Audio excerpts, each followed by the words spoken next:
nama Rizky, saya berasal dari Universitas Riau Pekanbaru. Di sini saya akan mempresentasikan sebuah karya ilmiah yang saya kerjakan bersama rekan-rekan saya dengan judul Analisis Aplikasi sebagai Dasar Pengembangan Sumber Belajar Mandiri untuk Praktikum Jarak Jauh di LPTK. Baiklah, untuk pendahuluan sebagaimana kita ketahui, peralihan antara proses pembelajaran tatap muka menjadi pembelajaran jarak jauh menimbulkan keharusan bagi pelajar maupun pengajar untuk dapat cepat beradaptasi terhadap pemanfaatan teknologi berkembang agar proses pembelajaran dapat berjalan dengan baik walaupun dilakukan secara daring. Nah, untuk dapat memanfaatkan teknologi yang selalu berkembang, seorang individu harus memiliki motivasi untuk dapat mempelajari penggunaan teknologi tersebut. Maka membentuk suatu kepercayaan diri agar dapat termotivasi dalam mempelajari hal-hal yang baru sangatlah diperlukan. Self-efficacy dapat menjadi salah satu faktor yang dapat mempengaruhi pelajar untuk termotivasi dalam menguasai sebuah teknologi untuk proses pembelajaran.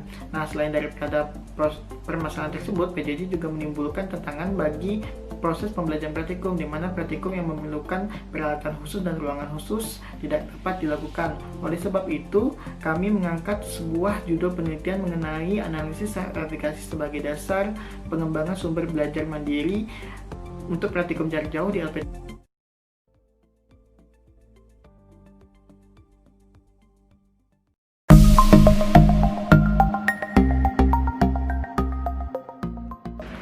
Baik, sebelum masuk pada pembahasan inti, saya akan menjelaskan bahwa penelitian ini adalah penelitian pengembangan yang mengambil dua tahapan dari model EDI, yaitu analisis dan desain. Tujuan dari penelitian ini adalah untuk mengetahui dan menganalisis aplikasi yang dimiliki oleh mahasiswa dalam terhadap pemanfaatan teknologi dalam proses pembelajaran mandiri di saat COVID-19, serta sebagai dasar pengembangan media belajar digital berbasis praktikum.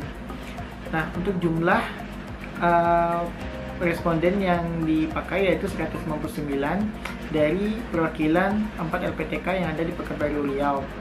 Analisis yang digunakan itu analisis yang melihat pada rata-rata jawaban yang diberikan oleh mahasiswa per indikatornya, rata-rata dari skor angket yang diberikan per indikator, serta korelasi antara IPK terhadap aplikasi. Nah, indikator yang digunakan itu berdasarkan penelitian Brown et al. Tahun 1998, di mana ada 5 indikator, yaitu mengenai keyakinan dalam menyelesaikan tugas, keyakinan dapat memotivasi diri, keyakinan untuk kerja keras dan gigih, keyakinan mengatasi hambatan, serta keyakinan dalam menyelesaikan tugas pada perspektif luas maupun sempit. Baiklah, kita masuk pada hasil dan pembahasan. Untuk yang pertama, kita akan membahas mengenai analisis aplikasi yang dibedakan berdasarkan gender.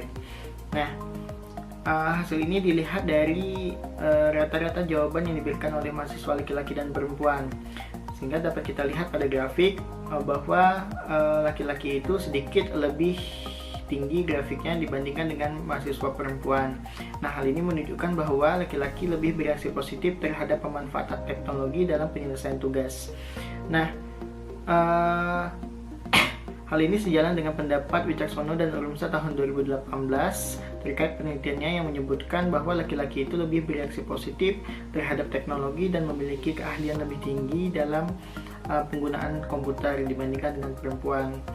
Sehingga hal tersebut memungkinkan mahasiswa laki-laki lebih memiliki kepercayaan diri terhadap penyelesaian tugas dengan memanfaatkan komputer atau teknologi. Nah, meskipun demikian, pada indikator kedua, mahasiswa perempuan itu sedikit lebih tinggi grafiknya dibandingkan dengan mahasiswa laki-laki. Nah, indikator kedua ini menunjukkan kemampuan seseorang dalam memotivasi diri. Jadi, ini menunjukkan bahwa perempuan itu lebih memiliki kesempatan untuk meningkatkan self-effikasinya atau kepercayaan dirinya ke arah yang lebih positif, di mana hal ini sejalan dengan pendapat Amir tahun 2018 dalam penelitiannya yang menyatakan bahwa terdapat pengaruh signifikan antara motivasi dan self-effikasi. Baik, lanjut pada pembahasan berikutnya. Ini membahas mengenai analisis aplikasi yang ditinjau dari rata-rata skor jawaban yang didapat. Nah, dapat kita lihat pada grafik self-efikasi pada indikator 1, 4, dan 5 itu masih memerlukan peningkatan terhadap keyakinan mahasiswa akan kemampuannya menyelesaikan tugas, keyakinannya untuk mampu mengatasi hambatan, dan keyakinannya untuk menyelesaikan tugas pada perspektif yang luas maupun sempit, yang artinya yang dianggap mereka sulit. Nah, kurangnya angka keyakinan ini didasarkan pada faktor internal, di mana mahasiswa kurang percaya diri terhadap kemampuan yang mereka miliki, sehingga mempengaruhi pola pikirnya dan mengakibatkan mahasiswa tersebut enggan berusaha terlebih untuk menyelesaikan tugas-tugas yang mereka anggap sulit. Nah, hal ini menjelaskan bahwa masih terdapat banyak tantangan yang harus dihadapi oleh atau diatasi oleh mahasiswa untuk meningkatkan kualitas sertifikasi yang mereka miliki. Nah, sertifikasi yang rendah itu tidak hanya dimiliki oleh mahasiswa yang tidak memiliki kemampuan untuk belajar, namun juga dialami oleh mahasiswa yang tidak memiliki keyakinan akan kemampuannya. Nah, berdasarkan penjelasan tadi, maka kami melakukan sebuah uji korelasi antara IPK dan sertifikasi yang didapat. Berdasarkan hasil uji korelasi tersebut, dapat kita lihat pada tabel antara IPK dan sertifikasi itu tidak terlalu berpengaruh atau tidak terlalu berhubungan.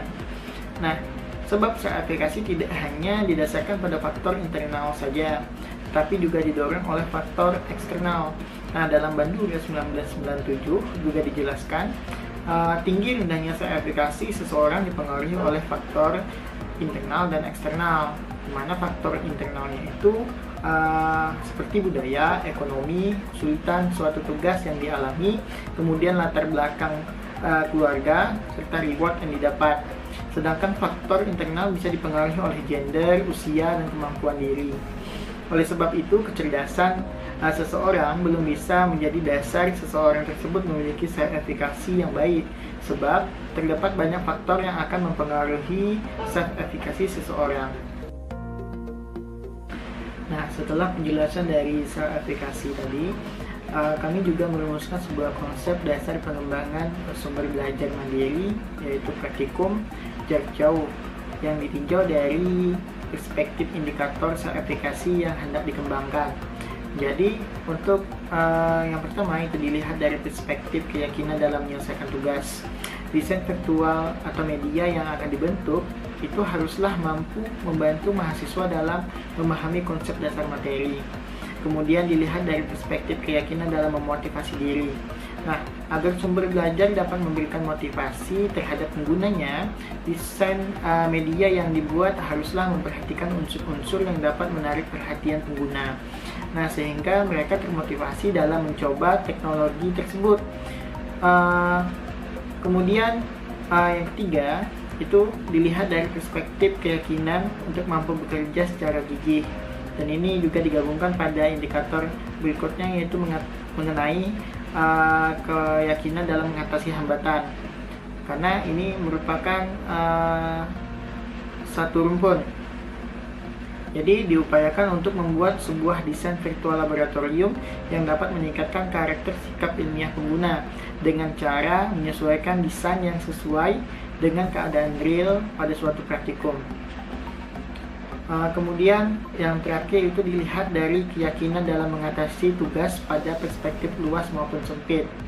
Nah, untuk segini, dalam membuat suatu media haruslah mempermudah pelajar atau penggunanya dalam memahami konsep pembelajaran yang sulit, sehingga perlu menggambarkan suasana praktikum sesuai dengan keadaan real dan dapat memberikan wawasan terkait faktor yang mempengaruhi keberhasilan ataupun kegagalan dari sebuah praktikum.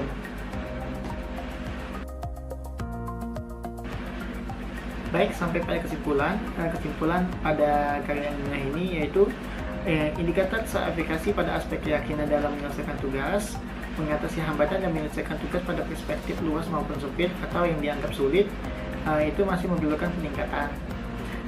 Kemudian pengembangan terhadap sebuah media pembelajaran yang dapat membantu meningkatkan sertifikasi mahasiswa pada aspek-aspek yang masih tergolong rendah perlu untuk dilakukan, terutama untuk pembelajaran praktikum. Baiklah, sekian presentasi dari saya. Lebih dan kurang saya mohon maaf. Wabillahi taufiq wal hidayah. Wassalamualaikum warahmatullahi wabarakatuh.